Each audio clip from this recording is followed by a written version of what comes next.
तो दोस्तों आज का मुद्दा है ये, और फिर साथ में कुछ झटपट एमसीक्यू भी कर लेंगे ना सर। तो पिछली क्लास बहुत इंपॉर्टेंट थी, जो मेन टॉपिक था पिछली क्लास में मैं लगभग करा चुका था कि भैया एक तो जय वीरू बसंती वाली बात और टाइम और प्लेस कितना जरूरी होता है ना किसी के लिए। जयमाला वाली बात है ना, राइट। तो जयमाला वाला था प्रॉमिसर, तुम थे प्रॉमिसिंग, ठीक है। तो सारे क्वेश्चंस ये चीजें एमसीक्यू लिए याद रखना है ना। अभी देख लेंगे रेसिप्रोकल प्रॉमिस। सर आज का मुद्दा है रेसिप्रोकल प्रॉमिस क्या होता है बताओ। रेसिप्रोकल प्रॉमिस मतलब होता है बिल्कुल दो तरफा मोहब्बत की जाए, दो तरफा प्रॉमिस, है ना। तो बताओ दो तरफा प्रॉमिस कौन से कहलाए जाएंगे सर? रेसिप्रोकल। यानी कि ऐसे कौन से प्रॉमिस होंगे जो दो तरफा होते हैं?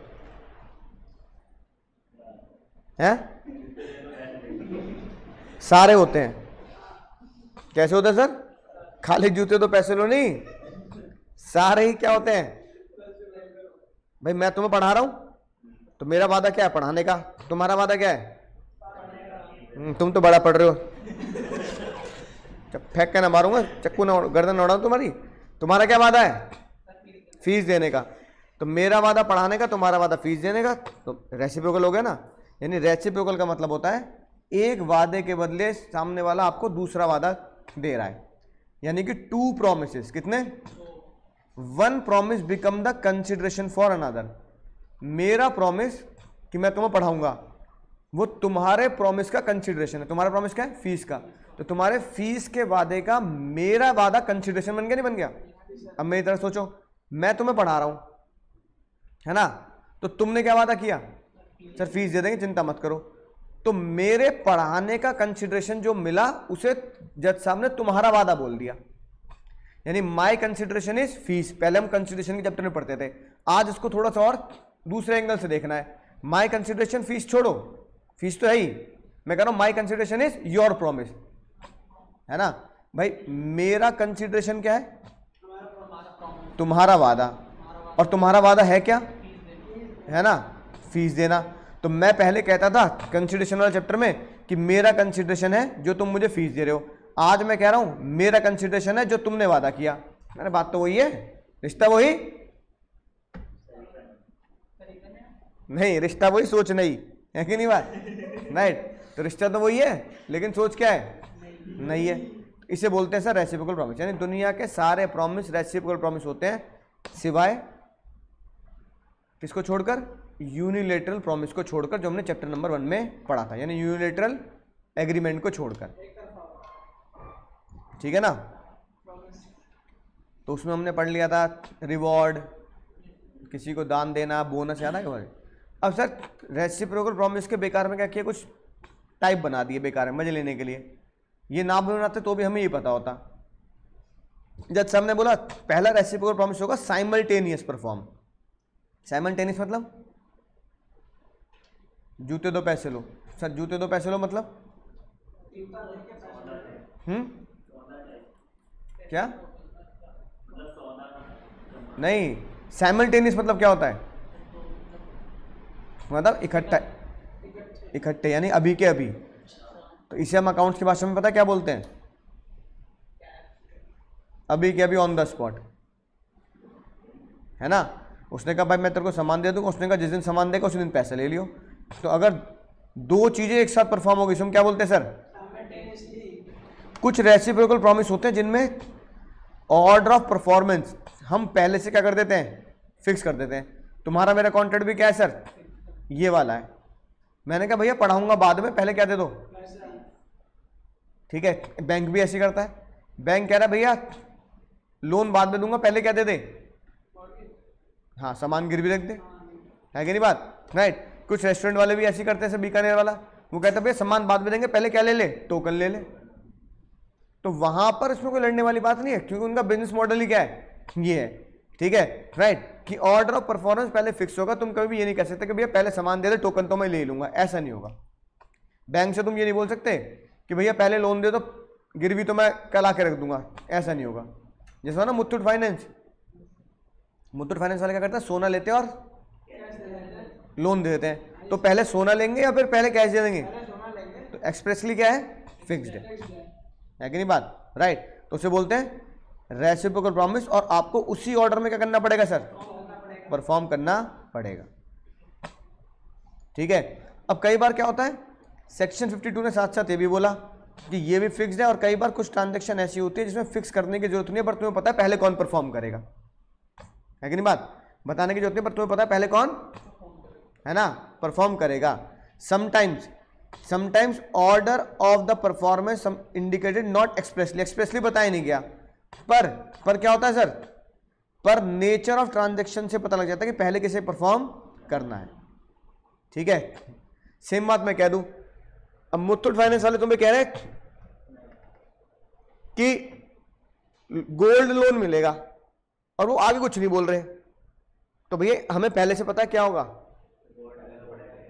पहले ऑर्डर प्रॉमिस क्या पहले से फिक्स है कि नहीं बात, राइट। अब सिद्धार्थ फेरे ले रहा है, ठीक है, राइट, तो लड़की आगे लगती है पहले लड़का आगे लगता है ना, लड़की आगे जाती है शायद, कि पीछे पीछे घूमना तो जब जिंदगी भर है कि नहीं बात, अभी से तैयारी कर ले तू। ठीक है, तो इसमें बुरा मानने वाली बोलने वाली बात नहीं है, क्योंकि इसमें ऑर्डर ऑफ परफॉर्मेंस क्या होता है, ऑर्डर ऑफ परफॉर्मेंस क्या है पहले से इंप्लाइडली फिक्स्ड है, इंप्लाइड समझ गए ना, इंप्लाइड क्वांटिटी बताने की जरूरत नहीं है, राइट। ठीक है, ये लिखी बात। अगर ए ने बी से कॉन्ट्रैक्ट किया और बी ने बोला कि भाई मैं लोन देता हूं लेकिन मैं गिरवी सामान गिरवी रखता हूं, तुम भग लिए तो वो पता करके चला गया, अब उसको बार बार बताने की जरूरत नहीं है, हमें पहले से पता होना चाहिए क्या, लोन जब तक नहीं मिलेगा जब तक आप until you provide the security, जब तक आप सिक्योरिटी नहीं देंगे, है ना, राइट। तो ये ऑर्डर ऑफ परफॉर्मेंस पहले से बताने की जरूरत नहीं है, ऑलरेडी ट्रांजैक्शन से क्या होता है सर, है ना, पता होता है, ऑलरेडी ट्रांजैक्शन से क्या होता है सर, फिक्स्ड होता है। ठीक है ना, order performance is fixed without expressly, है ना, डिक्लेयर, इंप्लाइडली तुम्हें पता है क्या होगा, फिक्स होगा, है ना, राइट। तुम्हें पता होता है कि भैया ऐसे काम करना। अब अगर तुमने कॉन्ट्रैक्ट किया भी है और ऑर्डर ऑफ परफॉर्मेंस मान लो फिक्स करी भी है, तो ये बताओ मैं गोल्ड दे ही नहीं रहा, अब तो लोन भी नहीं मिलेगा, ये बात 54 ने लिख दी, यानी कि भाई सिर्फ क्या है, सिर्फ क्लैरिफिकेशन है ना, ये बात लिखी भी ना होती तो भी हमें पता होती। ठीक है, अब 54 ने बोल दिया भाई जिसने वादा किया कि पहले मैं गोल्ड दूंगा, क्या दूंगा, गोल्ड, अगर वो गोल्ड नहीं दे पाया तो क्या होगा, मुथूट फाइनेंस वाले क्या करेंगे, आप अपनी परफॉर्मेंस को क्लेम नहीं कर सकते कि भैया मुझे लोन दे दो, अबे तो गोल्ड तो दे दे पहले, बात समझ में आई। तो सेक्शन 54 इज क्लैरिफिकेटरी पॉइंट, कि मतलब बना दिए कि ताकि बाद में इस बात में क्या ना हो सर, झगड़ा ना हो, है ना। अब ऐसे एक और एग्जांपल देख लो, ए ने कहा बी से भाई मैं तेरे घर में लकड़ी का काम कर दूंगा, दरवाजे है ना, विंडो बना दूंगा, ठीक है, राइट। बी ने बोला ठीक है तुम मेरे काम कर दो पर लकड़ी मैं ही लेके आऊंगा, तुम पता ना कौन सी लकड़ी लिया है, तो ये कह रहा कोई बात नहीं भैया मैं तो कारपेंटर हूँ, बड़े का काम करता हूँ, तुम लकड़ी दे देना मैं जोड़ दूंगा। अब जिसके घर में लकड़ी का काम करना था वो लकड़ी नहीं ला रहा, फिर तो उसमें बड़े की कारपेंटर गलती है क्या, तो कारपेंटर से आप क्या नहीं कर सकते, परफॉर्मेंस नहीं मांग सकते कि तू घर क्यों नहीं बना रहा, तुम दरवाजे क्यों नहीं बना रहा। तो जज साहब ने बोला carpenter need not execute the work and B is bound to make the compel, कि बी को तो कंपनसेशन देना पड़ेगा, है कि नहीं बात, खाली बैठा रखा उसे तो लेबर दिहाड़ी तो मांगेगी, अब तुम कराओ ना कराओ क्या देना पड़ेगा, हाँ ठीक है। और ये वाली बात हम पहले ही पढ़ चुके हैं, इसे रेसिप्रोकल प्रॉमिस से फिर से लिख दिया। अगर मान लो रेसिप्रोकल प्रॉमिस है, मैंने पढ़ाना है, तुम्हें फीस देनी है, तुमने फीस दे दी, मुझे पढ़ाना है, अब तुम पढ़ाने के लिए मुझे क्या कह रहे हो, आज मत पढ़ाओ सर, कॉन्ट्रैक्ट क्या होगा सर, नहीं वॉइड मत बोल देना, क्या होगा सर, वॉइडेबल। ठीक है, कैसे, अगर मैं चाहूं तो उस दिन का कॉन्ट्रैक्ट क्या कर दूं, कैंसिल, अब तुमने मना कर दिया ना, अब काम नहीं कर रहा मैं, और मेरे को तुम्हारे ऊपर दया आ गई, तो मैं क्या कर सकता हूं, परसों पढ़ा दूंगा वही चीज। मैंने कहा चलो ये चैप्टर परसों पढ़ा दूंगा, कोई बात नहीं, आज क्या कहते हैं बीमार हो रहे हो, मन नहीं लग रहा, कोई बात नहीं, है कि नहीं बात, राइट। लेकिन मैं चाहूं तो क्या बोल दूंगा, भैया परसों ये चैप्टर गया फिर, तो भैया केस करना या ना करना, लड़ना ना लड़ना, जब ऑप्शन बन जाता है तो कॉन्ट्रैक्ट क्या होता है सर, वॉइडेबल। तो बच्चे एग्जाम में क्या करते हैं, गलती करते हैं, वॉइड लिख देते हैं, तो याद रखना, कल ही मैंने तुम्हें बताई थी बात, सेक्शन 15, 16, 17, 18 वॉइडेबल, और वो टाइम और प्लेस वाला उसमें भी वॉइडेबल होता है ना, टाइम पे काम नहीं किया। और रेसिप्रोकल प्रॉमिस में कोई बंदा अगर आपको रोक रहा है तो भी क्या होगा सर?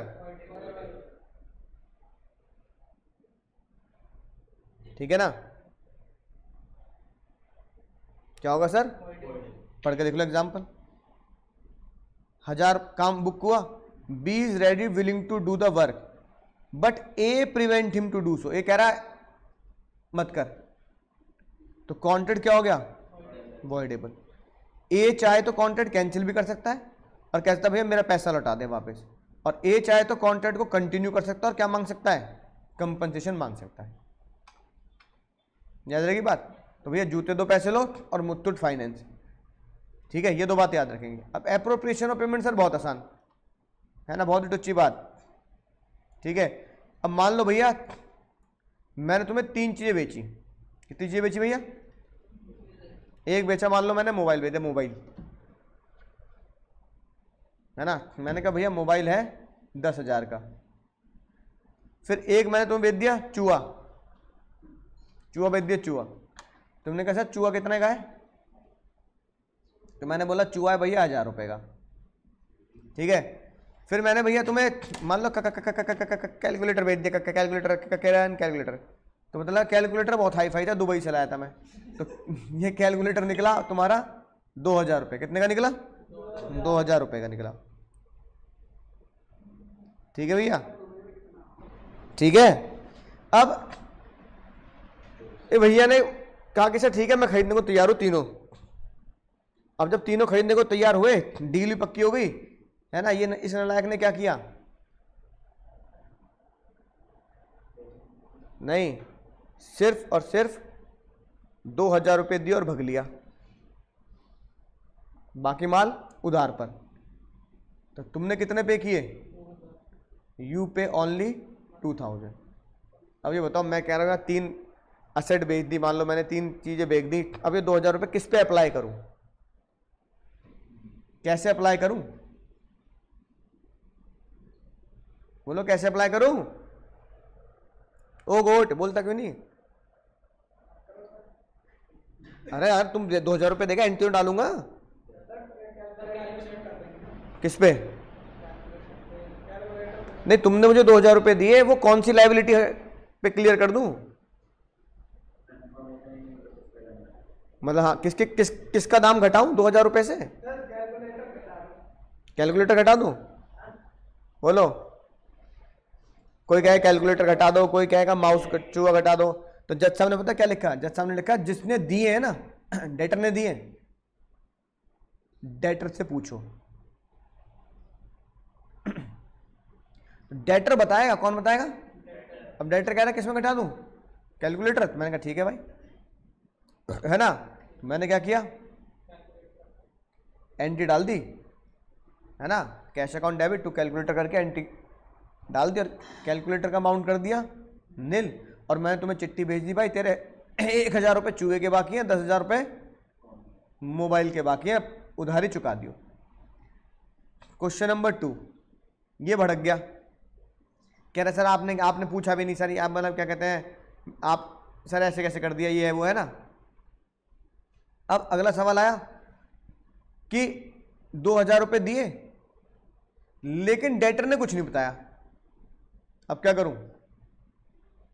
ना बोले तुम ना मैंने कुछ कहा, गाना बज गया पीछे। डेटर मैं कह रहा हूं भैया अब भाई बता तो दे, मोबाइल में लटका दूं, चूहे में लटका दूं, भाई कैलकुलेटर में लटका दूं, ये वक्त चला गया, मैं जा रहा हूं जल्दी दे दो मुझे, बाद में दे दूंगा। मैंने बता के नहीं गया, पुराना जमाना है, कोई फोन कॉल भी नहीं है, 150 साल पुराना लॉ पढ़ रहे हैं हम, 150 साल पुराना, अब कोई फ़ोन कॉल भी नहीं। मैंने कहा यार ना बता के गया ना कोई बातचीत, अब क्या चिट्ठी लिखता रहूँगा इतनी बात के लिए, है ना। अब क्या करूँ? तो जब साहब ने कहा भाई बेटर कुछ बता के नहीं जाए तो क्रेडिटर क्या करे? हाँ, क्रेडिटर सेल्फ अप्लाई लीगली, है ना। अब मेरा क्या मन हुआ, मैंने कहा काम करता हूँ पहले तो चूहा निपटाता हूँ। तो मैंने क्वेश्चन नंबर 2 में चूहा निपटा दिया। चूहा कितने का हो गया? अब फिर मैंने कहा 1000 किस में करूँ, एक काम करता हूँ 1000 इसमें निपटा देता हूँ। तो 1000 इसके निपटा दिए। अब ये कितने बच गए? और कैलकुलेटर कितने का बच गया? 2000। ठीक है, अब भैया इस बार तुम भड़क गए, कहने लगे सर आप भी ना मजे ले रहे हो, आपको भी ना इधर उधर इधर उधर इधर तो भटकने की बड़ी आदत है सर। अरे कैलकुलेटर में निपटा देते, एक चीज़ तो पूरी होती। तो मैंने कहा एक चीज़ चूहा भी तो पूरा हो गया। कहने लगा अरे सर ऐसे मज़ा नहीं आता सर, है ना। गलत करा आपने, मैं तो अपने वहाँ पे कैलकुलेटर निपटाया, है ना। आपने यहाँ पे कैलकुलेटर में लाइबिलिटी दिखा रखी है 2000 की, मेरे यहाँ अकाउंट्स में कैलकुलेटर की लाइबिलिटी 0 आ रही है। तो मैंने कहा तू बता के नहीं गया, तो मेरे हिसाब से कहीं लड़ने लगा बेचारा। मैंने कहा अजीब आया था, तू बता के जाता कि जो तू आप कह के जा रहा हूँ वही मैं अपने यहाँ करूँगा। अब इसमें बुरा मानने वाली क्या बात है। अब ये क्या करें, ग्राहक से लड़ थोड़ी सकते हैं। इस बार ये भैया फिर से 2000 रुपये दे के गए और फिर से साइलेंट, जा रहा हूँ अगली क्लास, आप बाद में मिलूंगा। मैंने कहा यार ये बड़ा नालायक आदमी भाई, ये बहुत निकम्मा भाई। मैंने कहा अगर अपनी मर्जी से डाल दूंगा ना फिर लड़ेगा, है ना, कि तुमने कैलकुलेटर क्यों कर दिया, मैं तो मोबाइल करता। मैंने कहा अब क्या बात करें, अब तुम बताओ क्या करना चाहिए, बोलो। नहीं मैं अपने मन से कर ही नहीं रहा, कैलकुलेटर भी नहीं। तो क्वेश्चन नंबर 3 का आंसर जज साहब ने दिया, FIFO FIFO FIFO. FIFO method लगाओ, नहीं समझे। अरे जो पहले आया वो पहले जाएगा, यानी कि ये देखो कौन सी चीज पहले बिकी। फीफो मेथड फुल फॉर्म क्या होती है, फर्स्ट इन फर्स्ट आउट। हलवाई की तरह, हलवाई कौन सी मिठाई पहले बेचता है, जो पहले बनाता है। जो उसने पहले बना दी होगी वो पहले बेचेगा, जो आज बना दी होगी वो पहले नहीं बेचेगा। तो उसे बोलते हैं फीफो मेथड। अब मैंने देखा जज साहब ने बोला सर तो आपको तो पता होगा ना पहले क्या बेचा। मैंने कहा सर पहले मैंने मोबाइल बेचा, फिर मैंने क्या बेचा था याद आया, फिर मैंने सेकंड में चूहा बेचा और थर्ड में कैलकुलेटर। तो जज साहब ने कहा इसी फीफो मेथड में लगा दो। तो मैंने कहा सर इसी के हिसाब से तो पहले किसके चले जाएंगे। तो ये बच गया 8000, ये बच गया 1000 और ये बच गया। अब जज साहब कहने लगे अब कुछ भी बोले मेरे कह दो जा केस कर ले जा, मैं समझा लूंगा फिर। ओके तो खुद बता के जा। क्वेश्चन नंबर 4, इस बार हुआ क्या, इस बार हुआ ये कि भैया मैंने चूहा, मोबाइल और कैलकुलेटर, है ना, इस बालक को बुलाया और एक साथ गोद भराई कर दी इसकी। क्या कर दी, गोद भराई कर दी। इसकी गोद में तीनों एक साथ रख दिए मैंने। ये ले भाई तीनों के तीनों एसेट एक साथ, सामान तेरा। गोद भराई हो गई, ठीक है। अब गोद भराई करती ये भी बेचारा अपने रुमाले बांध के भगता चला गया घर। भैया चंद ने गोद भराई कर दी हमारी, है ना, शादी पक्की कर दी है ना। अब ये बताओ, अब जब ये फिर से वही नाटक 2000 रुपये दे के भगता चला गया खुशी में, गोद भराई खुशी में, क्या बोलने का सर, भगता चला गए। अब बताओ क्या होगा, ₹2000 paid and all 3 product sold together. नहीं, अब देखो तुमने बताया नहीं, मैं लगाऊंगा नहीं क्योंकि तुम लड़ोगे। जज साहब ने बोला फीफो फीफो फीफो। फीफो लग नहीं सकता जब मैं तीनों एक साथ बेचे। तो बताओ क्या आंसर निकलेगा अब। अरे नहीं नालायक, जो है जो बचपन से करते आ रहे हैं। तुम्हारे जैसे बालक हो ना तो टीचर आत्महत्या ही कर ले भाई। रेशियो में बांट दो ना अब, 10:1:2 के रेशियो में बांट, यानी 2000 रुपये डिस्ट्रीब्यूटेड इन 10:1:2। अब 2000 रुपये अप्लाई करने को क्या होता है, क्या बोला, एप्रोप्रिएशन। क्या बोला, ये लिखी बात एक्सप्रेसली बताएगा कौन, डेटर। अगर डेटर ने कुछ नहीं बताया तो क्या करेगा, creditor entitle to appropriate lawful debt due from the debtor. Creditor खुद अपनी मर्जी से करेगा। 61 ने क्या बोला, सेक्शन 61 ने बोला कि अगर भैया आप अप्लाई नहीं कर पा रहे और डेटर भी बता के नहीं गया, order of time. Order of time क्या होता है, फीफो फीफो, है कि नहीं बात। और अगर ऑर्डर ऑफ टाइम भी ना मिले तो, और ये वाली बात बचपन से जानते हैं, अगर तुम्हारे ऊपर उधार भी ड्यू है और ब्याज भी ड्यू है तो तुम जो भी मुझे पैसा देके जाओगे पहले किस पे लगेगा? पहले ब्याज पे लगता है कि नहीं बात? और भैया आखिरी बात आती है, बोलो जय महेशपति। अब भैया आंटी जी हमारी है ना, शिवगामिनी ने भैया छज्जे पे खड़े हो क्या बोल दिया? अगला राजा होगा महेंद्र बाहुबली। अब महेंद्र बाहुबली बड़े होशियार है ना, कह रहे हैं अगला राजा मैं हूं, तो ये सारा राज्य किसका हो गया? मेरा हो गया। पिताजी के जाने के बाद कह रहे बापू की एसेट लूंगा, बापू की लायबिलिटी ना लूंगा। अलाउड है या नहीं अलाउड है? क्या मतलब? ऐसा कुछ नहीं है, बोलो, है ना।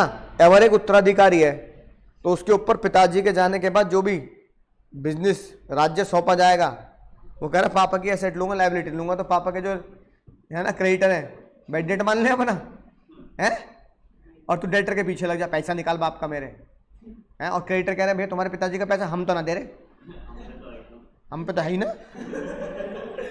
और वहां डेटर से क्या बोल रहा है? मेरे पापा ने माल बेचा था, क्या निकाल? पैसा निकाल। तो कुछ गड़बड़ नहीं है?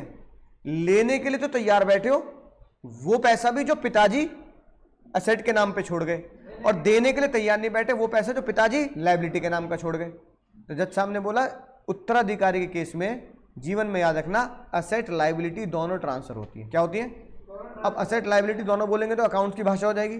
तो जज साहब ने बोला बर्डन और बेनिफिट दोनों ट्रांसफर होंगे किस पर? उत्तराधिकारी पर। इसे क्या बोला गया? याद रहेगी बात? तो एग्जाम में जब एमसीक्यू में आएगा तो याद रखना, सक्सेशन। ठीक है, राइट। एग्जाम्पल भी भैया यही लिखा है, लिखा है, लिखा ये लिखा, Mahendra Baahubali will be liable for the all debt of papa Baahubali as well as asset of papa Baahubali. हाँ, अब सुनना ध्यान से, लेकिन इसमें एक लोचा है।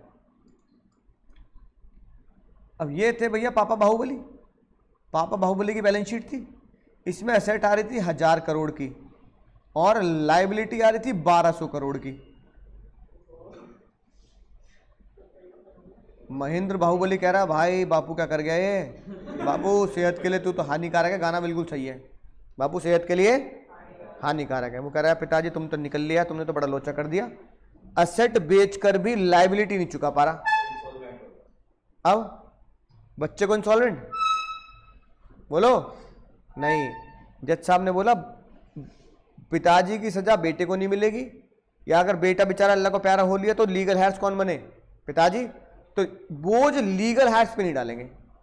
जज साहब ने बड़ी बहुत ही अच्छी बात लिखी, अगर मरने के बाद उत्तराधिकारी के पास एसेट इतनी पहुंची है और लायबिलिटी इतनी पहुंची है, तो उत्तराधिकारी को, महेंद्र बाहुबली को जेब से पैसा नहीं देना।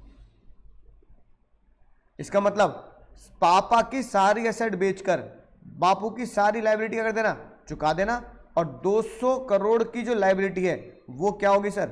वो हमारे क्रेडिटर की क्या मानी जाएगी? Bad debt. तो उसको अपनी जेब से थोड़ी दे देंगे भाई हम। हाँ, एसेट ज्यादा है और लायबिलिटी कम है तो मजा है तुम्हारे। पिताजी तुम्हारी एसेट छोड़ गए 1000 करोड़ की, लायबिलिटी छोड़ गए 800 करोड़ की, तो लायबिलिटी निपटाओ 200 करोड़ का मजा लो। लेकिन अगर रिवर्स हो गया तो तुम्हें जेब से देने की जरूरत नहीं है। ठीक है सर, ये बात कैसे लिखी है? लिखी बात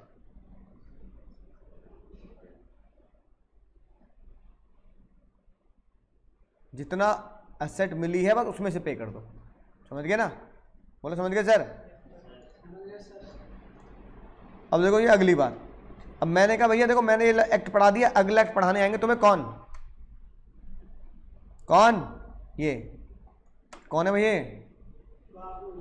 नहीं, मुरली प्रसाद शर्मा। बापू नहीं आ रहे भाई, दिक्कत आ जाएगी तुम्हें ना। अब मुरली प्रसाद शर्मा पढ़ाने आएंगे। अब मुरली प्रसाद शर्मा जी पढ़ाने आए और तुम्हें कुछ समझ में नहीं आया, क्योंकि वो सब गांधी जी की बात कर रहे हैं। किसकी बात कर रहे हैं? अब तुम कह रहे हो यार क्या चक्कर है, 2 क्लास निकल गई है ना, ऐसा लग रहा है गांधी जी पे निबंध लिख रहे हैं है ना। फिर तुम्हें ऐसा लग रहा है हिस्ट्री का पेपर है जिसके ऊपर गांधी जी के ऊपर पूरा क्वेश्चन पेपर बनाया जाएगा। अब तुम बहुत परेशान, कोई लॉ नहीं पढ़ाया जा रहा, कुछ नहीं पढ़ाया जा रहा, गांधी जी के बारे में पढ़ा रहे हैं, मुरली प्रसाद शर्मा जी तो वही पढ़ाएंगे। अब बताओ, लॉ नहीं पढ़ाया जा रहा, तुम किससे शिकायत करोगे? अपने दर्द का निवारण कैसे करोगे?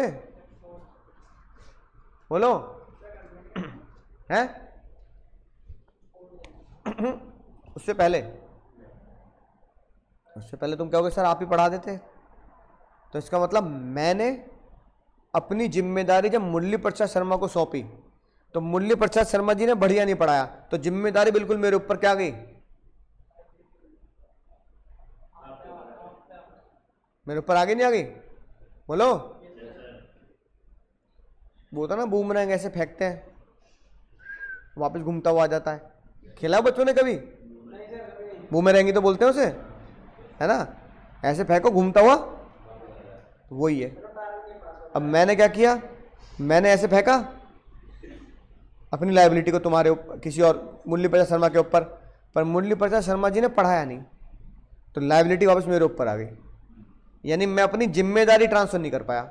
लेकिन अच्छा, मुरली प्रसाद शर्मा जी ने बहुत बढ़िया पढ़ाया, तुम्हें मजा आ गया, तो उन्हें पैसे देने पड़ेंगे, देने पड़ेंगे। तो तुमने मुझे जो फीस दी मुझे उन्हें देनी पड़ेगी, मुझे बेनिफिट देना पड़ेगा।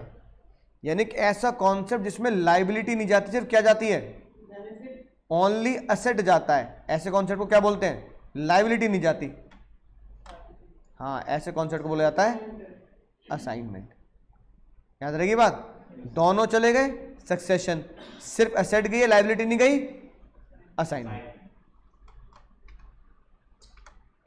है ना? एक सिंपल सी बात। भाई एक बात बताओ, तुमने मुझे फीस देनी है ना? मैंने कहा फीस मेरी जगह पराग सर को दे दो। किसको दे दो? तो क्या मैं ऐसा कर सकता हूं? अब ऐसे तो करा है, मैं ऐसा कर सकता हूं क्या? ऐसे तो करा है ना छेड़ियो। तुमने लॉ की फीस मुझे दी है, किसको दी है? पराग सर को दी होगी या मैम को दे दी होगी ऑफिस में, तो मुझे कहाँ दी है? तो तुमने ऐसा करा है तभी तो अलाउड है ना। इसका मतलब तुम मेरे डेटर हो पैसे देने के लिए, तो मैंने अपने डेटर दे दिए किसी को। मैंने कहा डेटर मेरे हैं, पैसा आप ले लो, तो बेनिफिट, क्योंकि मेरा बेनिफिट मैंने पराग सर को ट्रांसफर कर दिया। अब इसका उल्टा करते हैं, मुझे तुम्हें पैसे देने हैं, मुझे देने तुम्हें। मैंने कहा मेरी जगह जाकर सर से ले लो। सर ने कहा पागल हो रहे हो, पैसे अंकुर सर को देने, पैसे मैं दूं मैं निकल यहां से। अब तुम क्या करोगे? बेड डेट होगे तुम्हारे, अब तुम मुझसे मांगोगे, मैं नहीं दूंगा तो लड़ोगे। सर ये क्या बात हुई? अब वो मना कर रहे हैं तो आप तो दोगे। तो क्या मैं लाइबिलिटी ट्रांसफर कर पाया? लेकिन मैंने अपना पैसा ट्रांसफर किया, एसेट ट्रांसफर कर पाया? हाँ। जब एसेट ट्रांसफर करनी होती है तो सामने वाला झट पकड़ लेता है। अब तुम पैसे लेके पहुंचोगे, अंकुर सर ने कहा आपको दे दो, खट से पकड़ लिए, नहीं पकड़ लिए? है कि नहीं बात? झट पकड़ लिए। लेकिन अगर मैं तुम्हें कह दूं कि भैया मुझे तुम्हें कुछ रिफंड देना है, पराग सर से ले लो, तो क्या बोलेंगे? अंकुर सर ने कहा ना रिफंड का, उनसे मांग, मुझसे क्यों ले रहा है? तो जब सामने कैसे, इसमें बुरा मानने वाली कोई बात नहीं है, दुनिया का दस्तूर है ना? राइट। हाँ, लेकिन हम इसे क्या बोलेंगे?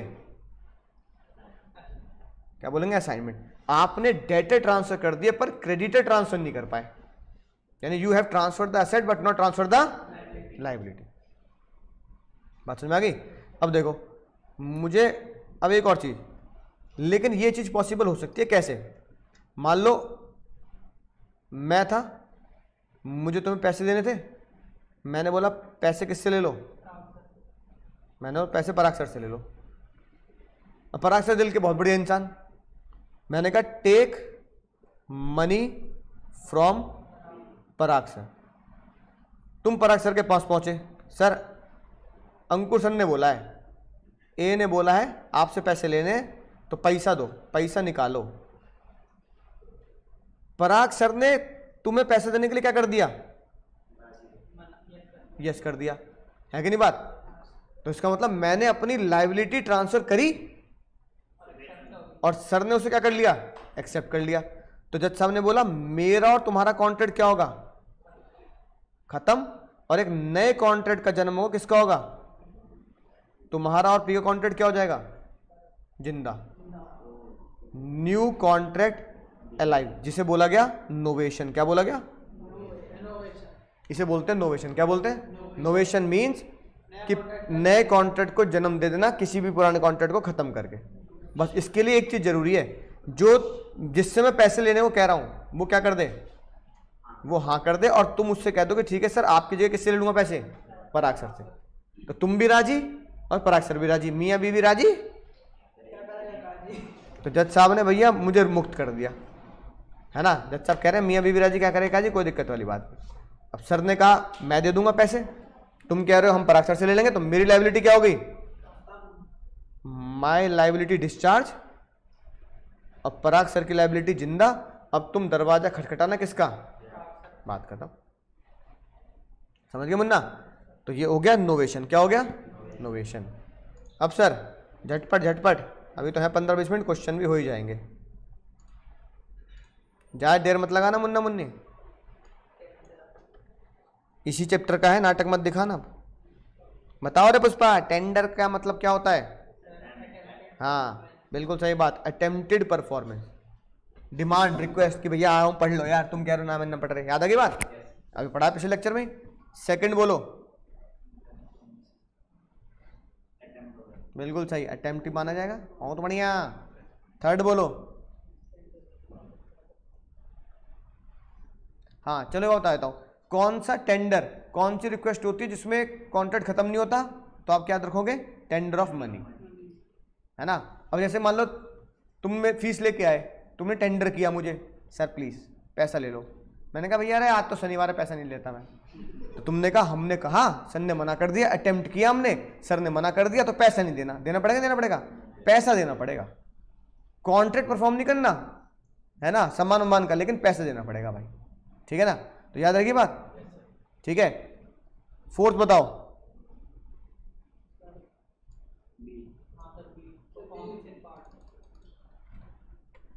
अरे नालायक, नन ऑफ द अबव, इसमें से कोई भी नहीं है। टेंडर कौन सा होता है, जब मैंने तुम्हें बोला और तुमने पढ़ने से मना कर दिया, है ना। तो कंडीशन, प्रॉमिस, ये सब क्या बातें होती हैं। पांचों बताओ,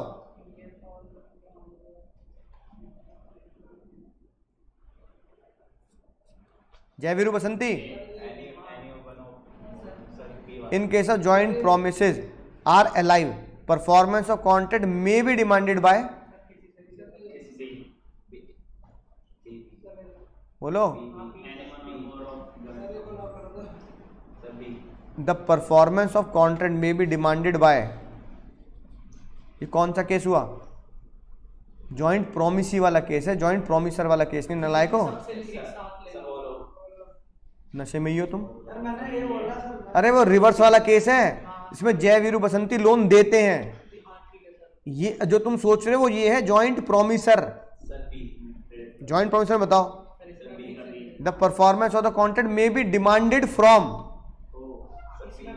हाँ, by any or more of the joint, in case of all joint promisor, joint promisor alive है, यानी Jai Veeru Basanti, the performance of contract may be demanded from any one or more of the joint promisor. Seventh बताओ, two or more person have made joint promise, यानी two or मोर कौन हो गए, the unless the contrary intention appear from the contract, all such person must fulfil promise jointly and severally. अरे वो और लिखा है और यहाँ एंड लिखा है, तो लॉ में क्या लिखा है, लॉ में क्या लिखा है,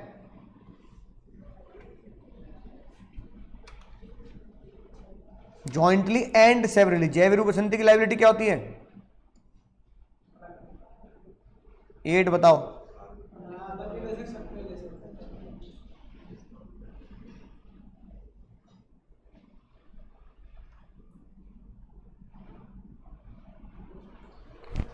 कौन सा झूठ है,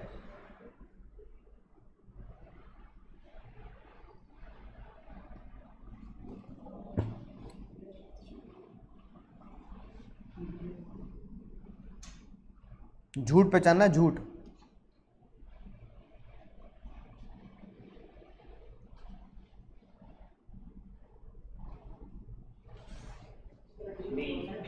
सही बिल्कुल। ठाकुर साहब के मना करने की वजह से जय बसंती जय वीरू को थोड़ी मना कर देगी, तो वही तो लिखा है कि अगर ठाकुर साहब ने फ्री कर दिया तो इसका मतलब ये नहीं है कि अदर जॉइंट लाइबिलिटी आपके दूसरे ने भी फ्री कर दिया।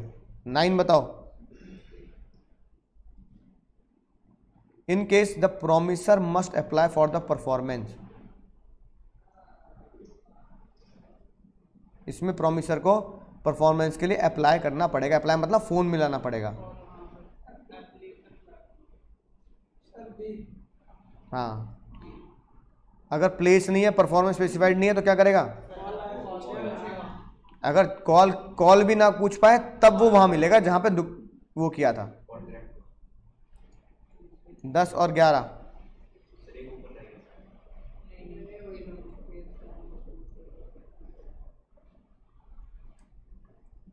किस केस में टाइम एसेंस है?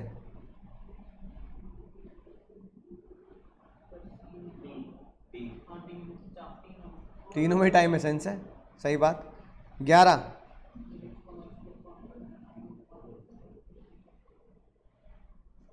किस में टाइम एसेंस नहीं मानेंगे?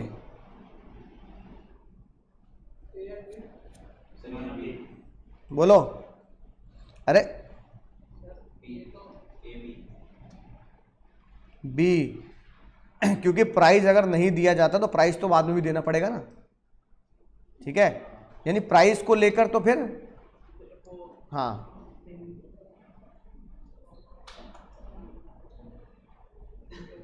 बारह बताओ।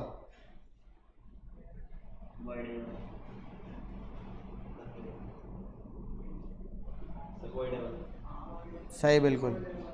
चलो कम से कम याद तो आ गया, वरना बच्चे वॉइड लगाते हैं इसमें। 13 और 14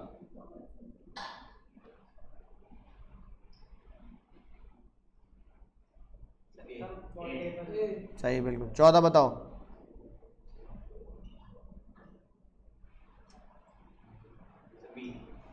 कंपनसेशन ले लो, बिल्कुल सही बात।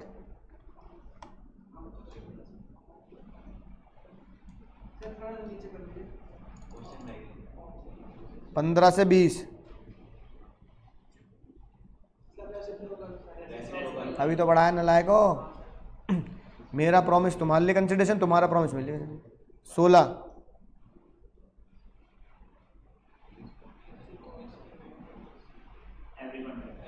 नहीं, रेसिपी। तुम प्रॉमिसर भी हो और मेरे लिए प्रॉमिस भी है ना। एवरी कॉन्ट्रैक्ट जैसी कोई चीज थोड़ी पड़ी हमने।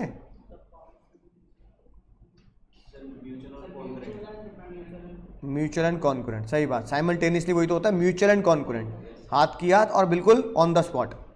18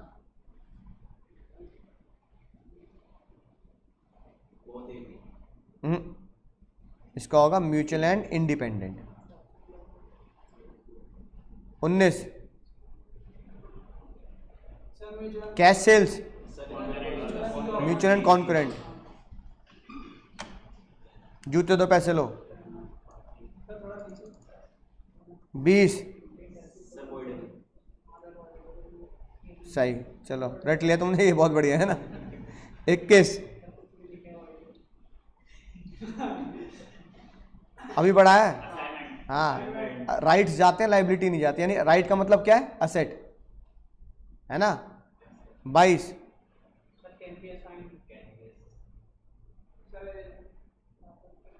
नालायक, उल्टा बोल रहे हो। Can not be assign. Obligation मतलब क्या होता है? लाइबिलिटी। तो लाइबिलिटी थोड़ी असाइन कर दूंगा किसी के ऊपर। असाइनमेंट में क्या होता है? अभी पढ़ा है असाइनमेंट में क्या होता है? सिर्फ असेट असाइनमेंट होती है, लाइबिलिटी असाइन नहीं होती। 23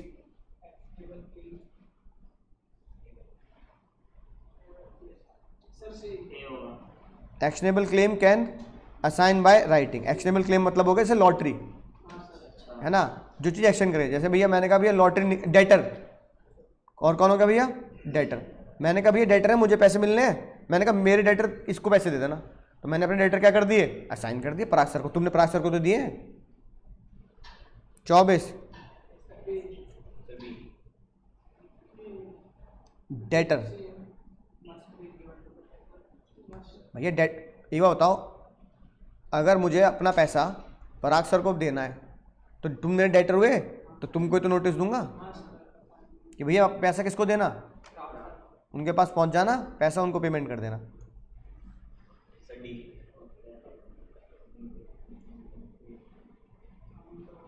assignment by operation of law takes place, अरे डेथ के केस में ही तो होगा, और इंसॉल्वेंसी।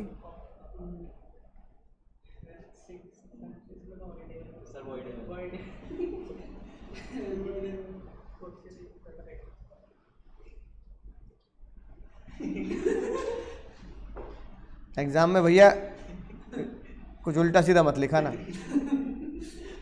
पढ़ना जरा क्या लिखा है।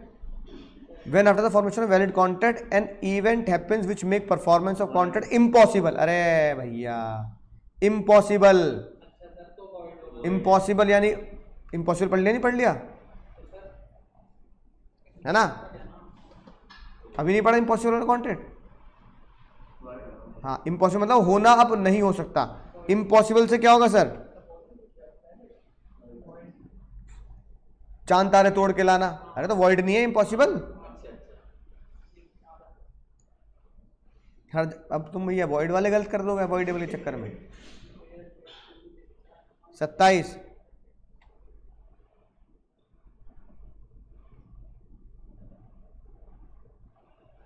अभी पढ़ा है, एप्रोप्रिएशन, चूहा और वो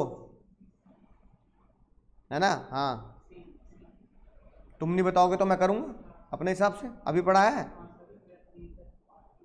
मोबाइल चूहा 28, तुमने इसका आंसर दिया था जब मैंने पूछा था, है ना। 29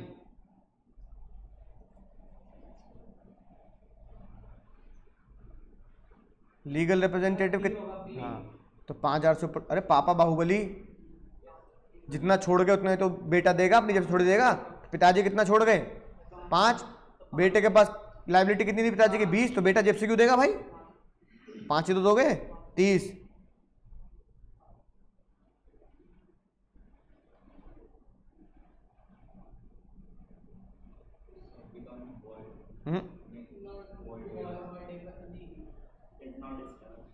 हाँ, इज नॉट डिस्चार्ज। अगर फैक्ट्री में स्ट्राइक हो रही है, फैक्ट्री में स्ट्राइक हो रही है और कह रहा है सर इस हफ्ते में क्या नहीं कर पाऊंगा, माल नहीं बेच पाऊंगा इस हफ्ते क्योंकि स्ट्राइक चल रही है फैक्ट्री में, लेबर को समझाना पड़ेगा, तो अभी तुम वॉइड क्यों कह रहे हो, तुम कहोगे ठीक है भैया कंटिन्यू रख, अगले हफ्ते दे दियो, कोई बात नहीं। चल, कंपेल्ड का मतलब बोलना, कहना। तुम्हें कहा जा रहा है भाई फीस ला दो, उसे बोलते हैं compel. 31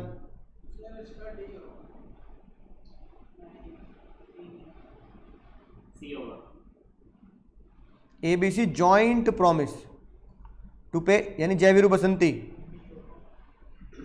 A was compelled by the D to pay the entire amount। A B C थे, A ने कितने दे दिए पूरे, 1,20। अब वो किससे मांगेगा, कितने कितने मांगेगा, तो फिर आंसर क्या होगा, फिर अबे सिंपल सी बात को तुम उल्टी सीधी तरीके से बोल रहे हो। 32 33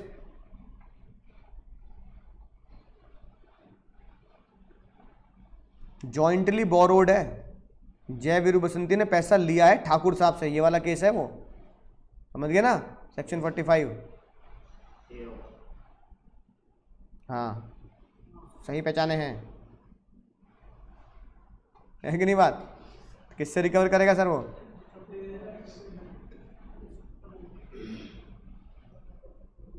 which of the following is correct, है ना। 33 बताओ,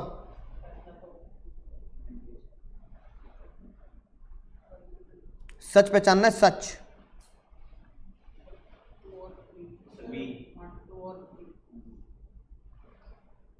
बोलो 3 4, एक बालक ये कह रहा है even if proposal is not accepted it become valid. अबे बिना एक्सेप्टेंस से कैसे हो जाएगा, ऑफर एंड एक्सेप्टेंस, सलमान और रानी वाली बात थी, ये तो है भैया झूठ, है ना। अगला बताओ, agreement which are against the public policy can be enforce. अरे ये भी क्या है, एग्रीमेंट जो है वो एनफोर्स थोड़ी हो सकता है। Breach of contract one party claim compensation for loss, ये सच है, ये पढ़ेंगे भी आगे। धोखे के बाद धोखा हो गया तो क्या होगा, 2 or more person are said to be consented to agree upon the same thing in the same sense. Consensus addendum है ना, section 13 consensus addendum, agreed upon the same thing in the same sense. Answer क्या होगा? सी, यानी कि 3 and 4 is correct. समझ गए है ना? तो भैया होश में पढ़ लेना, बिल्कुल होश में. तुम्हें तो बात समझ में आ चुकी होगी. हाँ, यही था ना आखिरी question. Yes, tata bye bye, take care, जय महेशमती.